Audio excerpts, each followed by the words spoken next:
Hey everybody, what's up and welcome back to the StarCraft 2 Own It Shack. It's David here bringing you another video. And for today's video, we're going to be showing you a siege tank montage. But the siege tanks you'll see here are not just any siege tanks, these are balanced test map siege tanks, which means that they are actually dealing 40 base damage plus 20 versus armored, compared to normal siege tanks which would only deal 35 damage plus 15 versus armored. In other words, the tanks you're going to see here are very, very strong compared to normal siege tanks due to that buff. And hopefully that's going to let us see how well these new tanks do against Protoss units. For each battle that you'll see, you're going to actually have a little cost efficiency graph in the bottom right hand of the screen. Now the idea there is that the smaller the bar is, the less units that race lost during the battle. Therefore, the race with the smallest bar actually came out ahead and was more cost efficient in the battle. You're going to see a whole bunch of different scenarios with siege tanks caught out of position, late sieges, and some very well-positioned siege tanks. You'll be able to see a variety of different battles and see how the siege tanks performed in each one. And I think that's more than enough talking for now, so on that note, let's begin the montage.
So there you have it. That is the end of the montage, and I really hope you enjoyed watching those battles.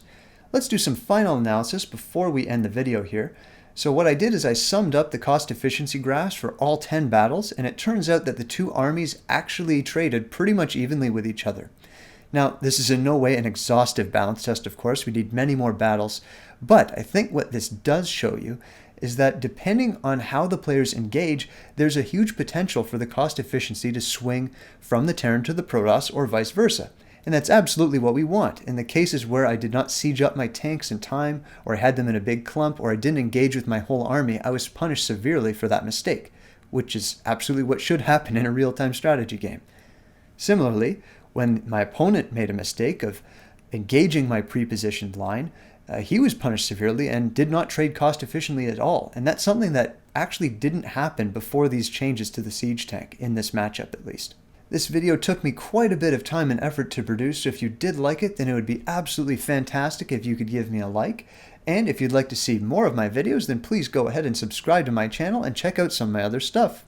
Thank you very much for watching once again, and stay tuned for my next video in which I'll talk to you a bit more in depth about some of my thoughts on the potential upcoming balance changes and how the Terran factory units might be positively affected by those. Thanks again, guys. See you next time.